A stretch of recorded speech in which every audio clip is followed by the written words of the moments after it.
Assalamualaikum warahmatullahi wabarakatuh. Perkenalkan, nama saya Amalia Firda Farhania dengan nomor pokok mahasiswa 212121021. Sini saya akan menjelaskan mengenai sejarah panjang Indonesia sejak masa penjajahan Belanda sampai Orde Baru, dibumbui dengan kisah roman pada novel Burung-Burung Manyar. Novel Burung-Burung Manyar dengan penulis Y.B. Mangunwijaya, yaitu dengan jenis buku roman sejarah, penerbit yaitu Kompas, cetakan ke-6 pada tahun 2017. Nah, tebal novel ini yaitu 406 halaman. Dimensinya 13 cm x 19 cm.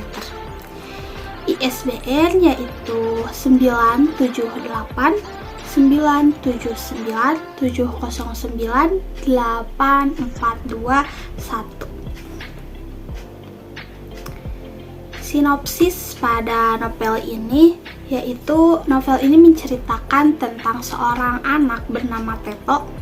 Ayahnya menjabat sebagai kepala garnisun divisi 1 di Magelang dan keturunan bangsawan keraton. Sedangkan ibunya yaitu keturunan Indo dan juga Belanda atau Blasteran. Nasib keluarganya menjadi salah satu alasan Teto mengalami konflik batin. Kedatangan pasukan Jepang sangat merubah hidup Teto dan keluarga. Novel ini memiliki 3 bagian atau 3 bab ya, sesuai dengan kronologi suatu kejadian yang dialami oleh pemeran utama. Bagian pertama yaitu pada tahun 1934 sampai 1944, diawali dengan cerita pada bagian Teto. Teto ini yaitu bernama Seta Dewa, disebut juga Raden Masinyo, yaitu termasuk anak kolong karena ayahnya atau papihnya adalah seorang tentara kerajaan Belanda atau Kniel. Papinya itu berjiwa Belanda dan suka dengan kebebasan meskipun berdarah biru, yaitu keturunan Keraton Solo. Berbeda dengan sang ibu atau mamihnya keturunan Belanda tetapi menyukai kehidupan keraton. Karena itu wajar kalau Teto memiliki sifat campuran mamih dan papihnya gagah, cerdas, dan berandal. Selanjutnya ada pemeran perempuan yaitu Den Lara atau Larasati, lebih suka dipanggil dengan Atik. Atik ya. Ayahnya adalah Pak Antana, seorang pegawai dinas kebun raya Bogor. Nah, Bu Antana keturunan keraton. Mereka mendidik Atik atau Larasati ini dengan baik. Atik berkenalan dengan Teto ketika berlibur di Solo. Atik menyenangi Teto karena pemberani dan serba bisa. Ketika Jepang mengalahkan Belanda di Indonesia, kehidupan papih Teto ikut hancur. Diam-diam Teto menyusun kekuatan bawah tanah untuk melawan tentara Jepang. Suatu saat papih Teto ditangkap tentara Jepang, kemudian mamihnya Teto juga dijebak oleh Jepang di Jakarta, tapi atas desakan papihnya Teto, mamih Teto akhirnya dibebaskan kembali. Nah, sejak saat itu papih Teto atau ayahnya Teto hilang. Lanjut ke bagian 2 pada tahun 1945 sampai 1950. Setelah Indonesia merdeka, Teto masuk tentara Nika yang ia memakai nama Leo ya, bukan Teto lagi pada saat itu.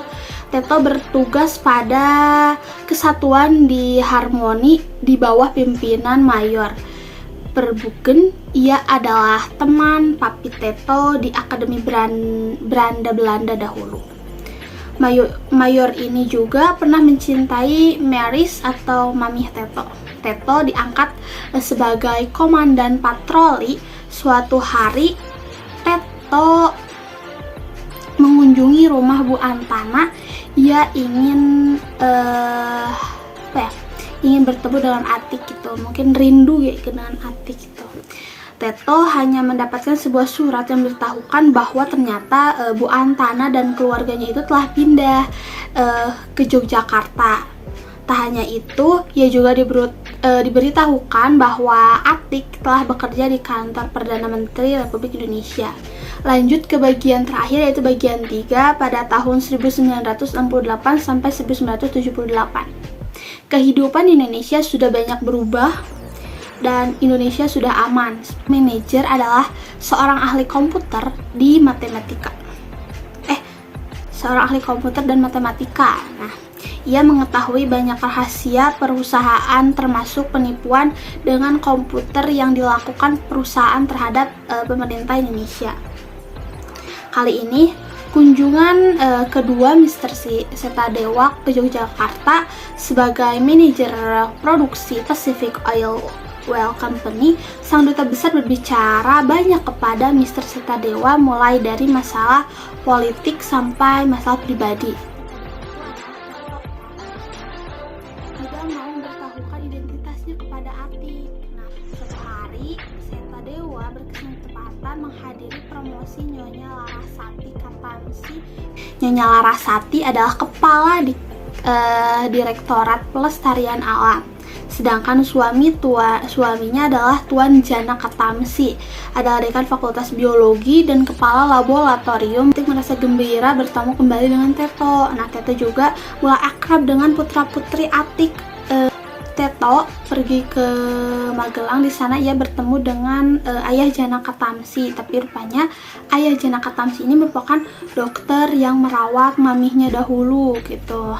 Dari Magelang, Teto membawa pesan dari mertua Atik agar Jana Katamsi dan juga Atik itu melaksanakan ibadah haji, dan keinginan tersebut dikabulkan oleh Atik dan juga sang suami.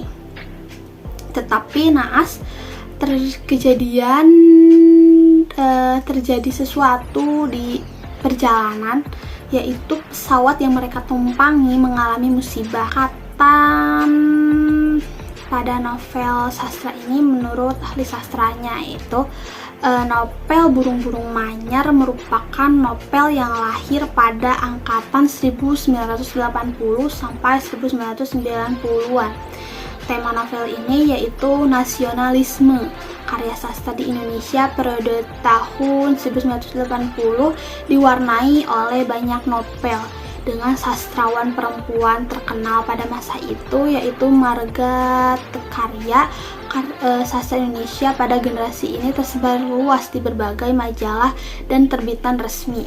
Karakteristik pada angkatan tahun 1980-an ini: pertama, puisi yang dihasilkan bersifat religius spiritual, seperti berjudul Kebakaran Cintaku karya Emban Ainun Najib.